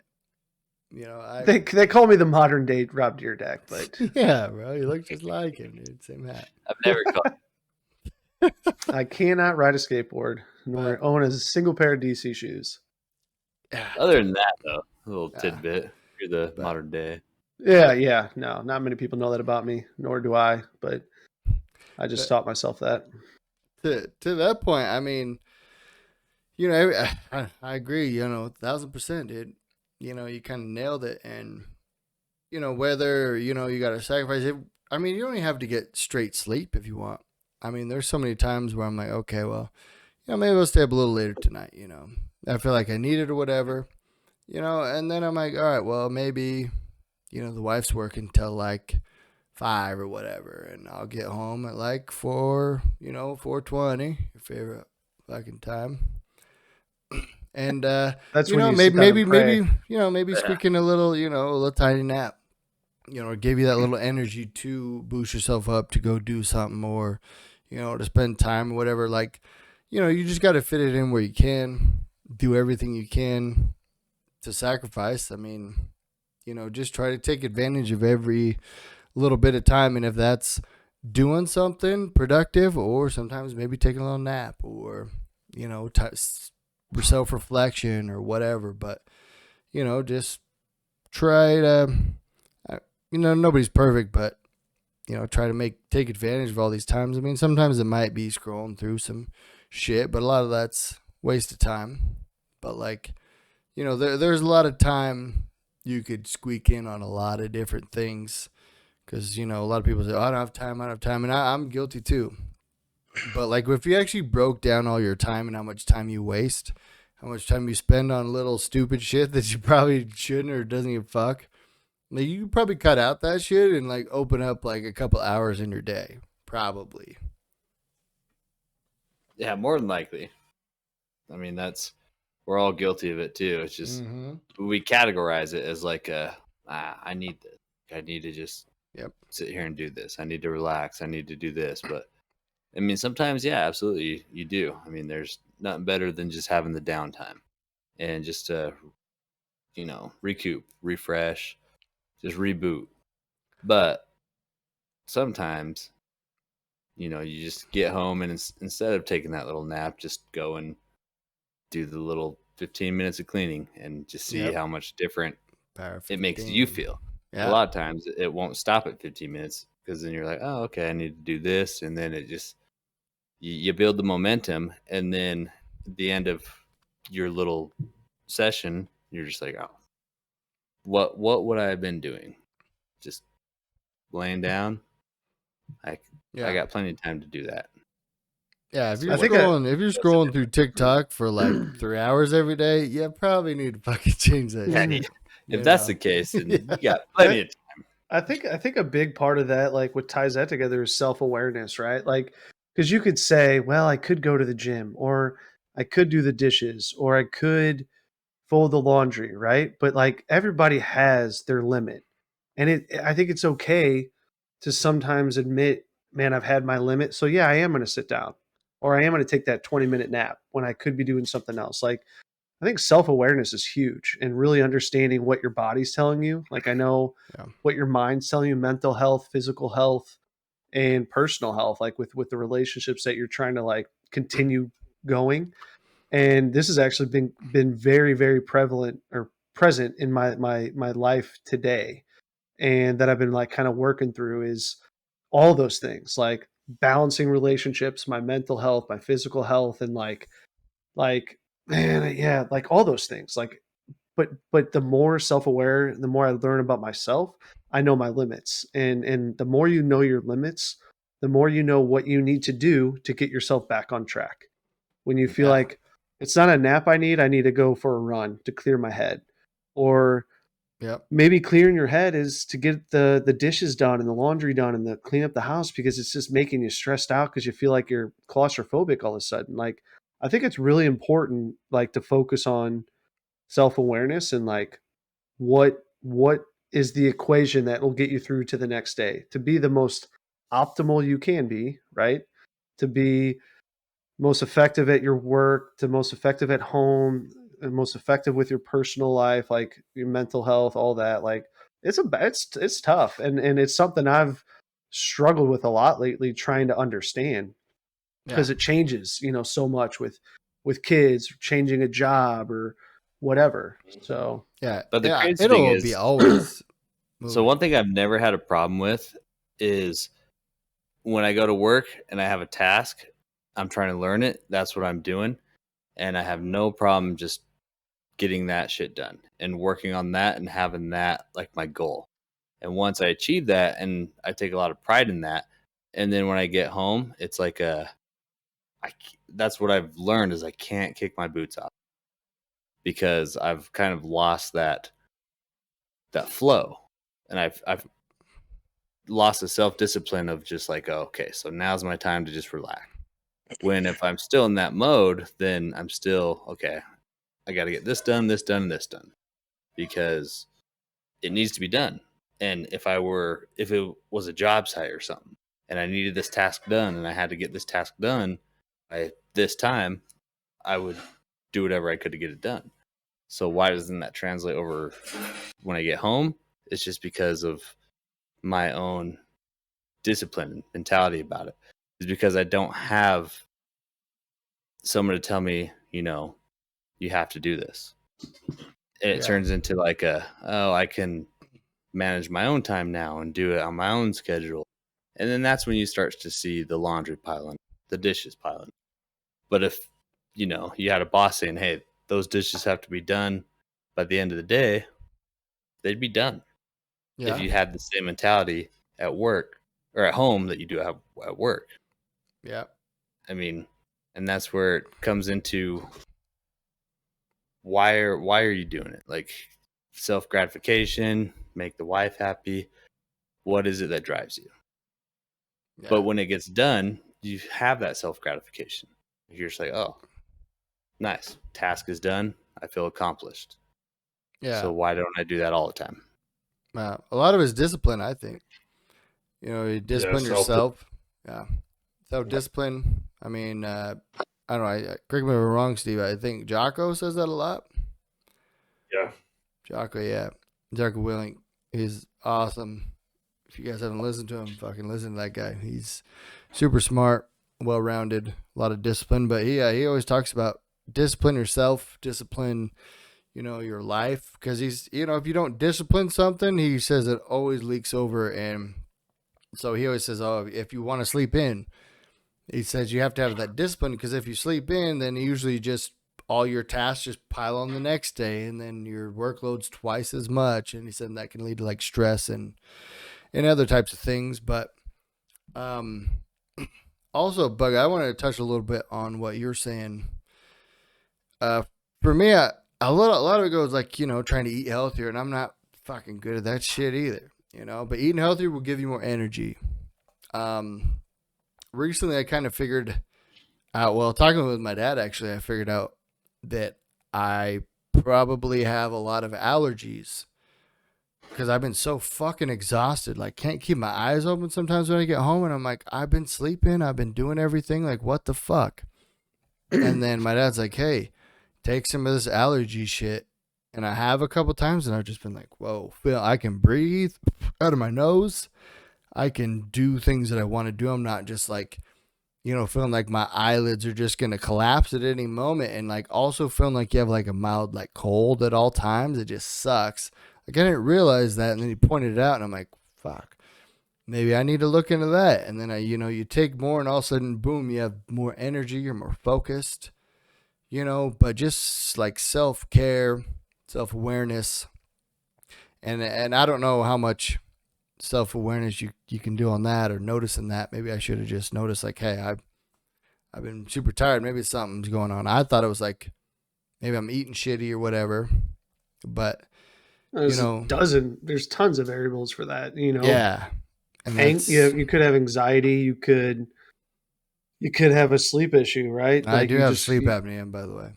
Okay. Yeah, so like I mean, yeah, sleep. That's why sleep sucks. When I get like 6 hours, I feel like I have like 4, 3 all the fucking time. It's not good. I don't like it. And then so allergies, fuck. I'll be honest. Like I recently, like I saw, like I'd been like talking to this like therapist or whatever, and like kind of working through some issues and some stuff. And then I met with my primary care physician. He's like, "Oh man, you got anxiety." Like, really? I was like, okay.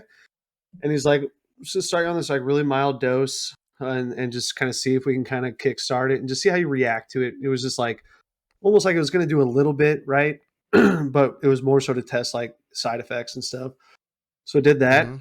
And then we recently upped it to like have a little bit more effect. I'm like, I'm more productive during the day. And I'm not saying like pills are always the answer or whatever, but like Yeah. I've always tried to, okay, maybe I change my diet, maybe I try to exercise more, like clear my mind that way. And I was like, well, some things you just can't, there's a chemical thing, or there's something that you just can't quite kick, right? And Yeah. and I'll be honest, like I always felt like a social person. I was like, I don't really want to go out, like I don't have the energy for it, And it was because it would make me anxious. And I didn't really see it. But when I went through this, and it's helped a lot, like, in a lot of different ways. And even just at my home life, like, I'm not as irritated when my kids are going crazy and stuff like that. Like, I'm just able to attack certain things better. Um, and that was one side of it. Now I still don't think I sleep the best, like you said. Like, I might have sleep apnea, I might have something, because I'll go to bed and I'll wake up and I'm like, I put in a good 8 hours and I feel like Yeah, I 4. just went to bed. Yeah, bro, it Like, sucks, huh? it's terrible. And Yeah. so there's a lot of variables to it, but like, I think the biggest thing, and like, I go back to the self-awareness. You go back to, like, what are all the possibilities? Like, what could be, like, it's okay to be, like, vulnerable to it, and, like, you're not perfect and whatever, and just kind of own it and just see, like, Yep. what could be the issues, and check the boxes. Okay, no, I did a sleep study. I don't have sleep apnea. Okay, check that box off. Oh, well, I have anxiety. Well, shit. Let's see if what I can do to help that. Oh, I'm not eating good. Let me try to eat better. Oh, that's helping. Like, so just, Yeah. That's why I think shit. self-reflection is really key. Yeah. To look what's going on, with you and your life, and 'cause sometimes you need to check yourself. Hey, you're doing too much of this. Check it, or just look into shit like that. What you're saying, but Bug, that brings a good point. I would love to talk about this on an episode or something similar. So I listen to plenty of podcasts, plenty of people, and lately I've been hearing a lot of because anxiety's through the roof. Like, cases have just skyrocketed around the U.S. like a lot, and what factors plays into that. So I heard this guy. He said that anxiety is I forget exactly what, I don't know, whatever wording he used, but basically, like, anxiety is just you being selfish. And I'm not saying, I agree or anything like that. I just think it'd be, to talk about would be awesome. Like, I just want to bring up one little point maybe about it. The reason why he said that is because, like, you're anxious because you are worried what maybe you will look like to other people, or what people will think about you, or like how you doing this, maybe they'll view you different or whatever, but it's still a selfish thing and you're worried about yourself. So he said, if you can let those things go, essentially not give a fuck about things, like, anxiety potentially goes away. And I know there's probably other factors and brain chemicals, I don't know all that, but I just thought that was super interesting what he said, because I know. And It's that funny. makes sense. I mean, I think that definitely makes sense. And I don't want this to come off as, like, defensive, because I do have an element of that. Don't get me wrong. Yeah, and my wife Um, has anxiety, and I know a lot of people have it. I don't know too much about it. It's just something I heard. yeah. And I think like, because I also I see this therapist, and like, talking through just the life events and all this other shit and whatnot. And, Coping you mechanisms. know, and one of the things that kind of came from it was, like, I kind of grew up. Let me rephrase that. I've had a tendency where I feel like I always have to, like, people police, and, like, never putting myself first, and not, like, focusing on, like, it's okay to, like, have wants and needs and things like that. And there's some upbringing stuff. Like, I don't want to get too deep into it, because I do think this would be a great, like, another episode to kind of dive into. Put And I'm yourself more than happy to first. share. Yeah, I'm more than happy to share all my shit, because I got a laundry list. But, um, like, I always felt like I was questioning things. Am I doing what is going to make this person happy, as opposed to worrying about what makes me happy, right? And kind of being a little more selfish. Like, it's kind of weird how it can be on two ends of the spectrum, where you could be too Okay. selfish, but you also could not be at all, where you're worried about. And I have mixes of both, depending on situational kind of stuff. Pleasing. But I can see that actually a lot on anxiety. like, I just feel like, if I don't do exactly what is going to make them happy, and then I question myself, and then, like, what do they mean when they said it that way? And, like, it's like mental terrorism at that point. Like, the ship has sailed, and I'm wondering way too much. And they're like, dude, all I said was like, have a good night. And it's like, well, you said it like this. Like, you just kind of being a little more like a little higher than what I've experienced. But like that can happen to people. And that's where they get anxious and they are always wondering, yeah, selfishly what people are thinking about them. But two, are they also doing the best they can to make people happy, like to do what they need and satisfy their needs and put their needs first. So yeah, so I think it's a great, topic, and I added it to our list here. But Yeah, yeah, that'd be it's awesome crazy. to talk about, because Yeah, I I'd be all got, for it. I don't think I have personally tons of anxiety, but I mean, I can just see it from an outsider's perspective as well. Like I know plenty of people with anxiety, and, I see kind of tendencies and stuff. Like one thing that maybe it'll help, maybe it won't, but like goals, I think help out a lot because you're focused more on a goal you want to accomplish rather than like, hey, what do these guys think? Or what is this? You're like, hey, well, I need to get this done.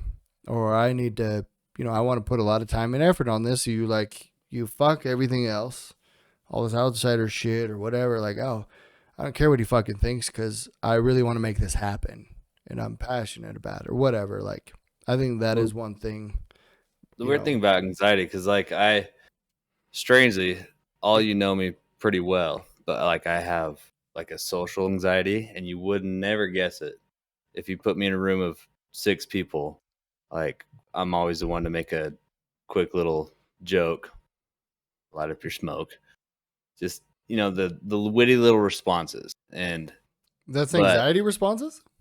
not necessarily, but like going into it, like if I were to be put into a room with like 8 people and it was all just everyone talk, I almost have this obligation to feel like I need to stand out in a certain way. And if I don't, it almost gives me that type of anxiety that I just fall back into the shadows. It's like it's weird because if I don't stand out in a certain way and be funny or make a good joke or make someone laugh, then it's just like an anxiety to me that's like, fuck, no one's gonna remember I was even in the room or something.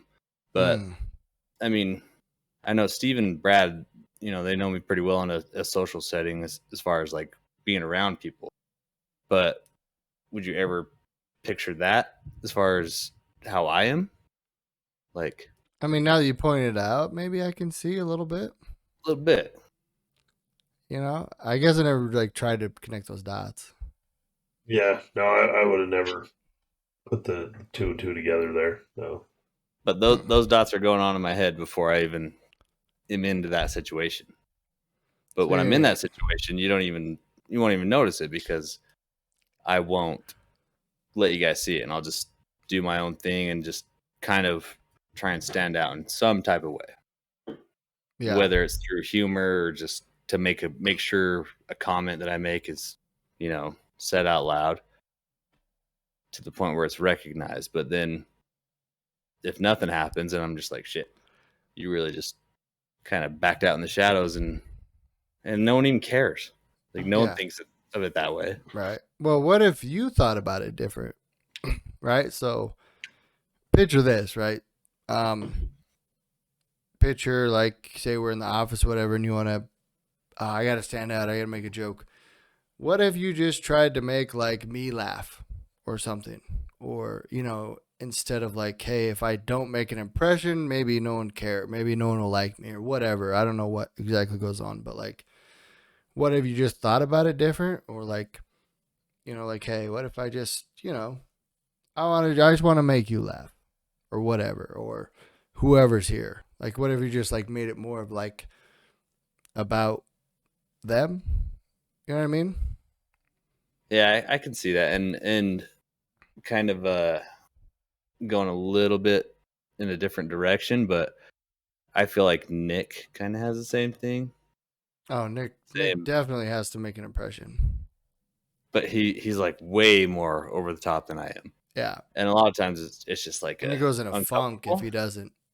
Yeah. And so I can relate to him as far as that goes. But I don't like when I'm in that moment, I don't feel like crazy obligated to do it and to force it. But after the fact, then I'm just like, well, that was kind of awkward, even though there's 5 other, 6, 7 other guys in the room that didn't say a damn thing. And I'm just like, well, I didn't say anything either. So why do I think of it differently? Yeah, I gotcha. And you know, we can talk about this in another episode. I feel like it is really good. You know, good segue to other things, but you know, just a couple of things. I mean, I don't know. I just like throwing out points. I mean, I don't know what's gonna work. I don't know what's not gonna work. I just like throwing out ideas. You know, like what if you think about it this way? Like, you know, instead of thinking about like, hey, I have to make people laugh. Whatever. Like, well, he might need a laugh, or he might need a laugh. You know, or like, you know, maybe, you know, just something like that. It might help, might not. I don't know. I'm not a therapist, but I think it's important to do that though, right? I mean, like that's the only way that we get better, and that you know we look at things in different angles is by throwing that stuff out there, you know, and like, hey, have you thought about it this way? And it could be like it doesn't stick like at all, but it could be something like, because you never know. Like you could take 2 people that stub their toe, and it's gonna and it's gonna hurt one person differently than another, but 2 people that have anxiety aren't handling it, or it's not caused the same way, right? Their lives are different. What triggers them is different. Like there's so many variables, and that's with a lot of what we talk about. There's so many variables. Like you can't take every case to be the same as the next case, right? No. And like what I'm dealing with is, you know, I could have the same family structure, friend structure, social upbringing, or family upbringing as the next person, and we both are quote unquote have anxiety, but like handle it, and it affects us completely differently. So and I think this is, I want to dive into this for a good session, because I think, you know, if the short time we've been doing this and the little bit of response that we've had so far to the podcast, like we're not, you know, there's plenty of people out there that struggle with this particular topic, and whether it's anxiety, depression, mental health, I think it's a big thing that a lot of people are afraid to talk about, like, unfortunately, but you know, it's not something that you need to shove away. And I'm more than happy to be open with all the stuff that I feel has affected me and gotten me to this point, because dude, like, you looking at high school, college, and even early adult years, like I never would have even guessed that I would have any sort of, you know, anxiety or depression, and I'm not depressed or anything, but like any of that, you know, but a lot of shit's happened in the last 3 or 4 years. So, you know, it's just life, and that's how you deal with it. Me too, buddy. And and to sharing, you know, your story or like how you overcame things is huge. Or, I mean, that's a lot of reasons why I throw questions. I mean, maybe you guys might not, you know, thought about it, or, you know, maybe you have and you have something to say, or maybe somebody else was like wanting to ask that question, and, you know, just from an outside perspective or whatever. Because one thing that I at least try to do is, maybe I don't have, you know, whatever, like maybe I don't have anxiety, maybe I do, I don't know, but I try to think of it like, okay, well, if I'm in a situation, what do I do maybe, or what do I try to do sometimes? Not, you know, nobody does something every time, but, you know, like, what do I try to do sometimes in a big setting? Okay, well, sometimes, you know, you do this or do that, and I'll just throw it out, you know, because maybe it sticks, maybe it doesn't, but, you know, take enough shots. Something might be good, or maybe it gets your brain turning, or maybe even, you know, tomorrow morning, somebody out there listening, or maybe you guys or whatever, like, fuck, man, you made a good point. Well, think about that, you know, just even get you thinking, you know, because it might turn your brain, or, you know, it might get you thinking about something, or even trigger something else. I mean, but helping everybody's just the point of this, and I fucking enjoy the hell out of it. Well, I'll raise my glass to that. I will too, gentlemen. This has been a good one. It's been a fun one, and we kind of took another turn to segue into the next podcast. But, you know, that's what we do here, and appreciate you all. Good convo. Cheers, boys. Until next time. Till next time. Cheers to anxiety. Absolutely. Drink it up. Ulterior motives. With that, I don't know. What do I do here? deflecting with that comedic input there. Yeah, fuck you. Yeah, if you don't like it, fuck yourself.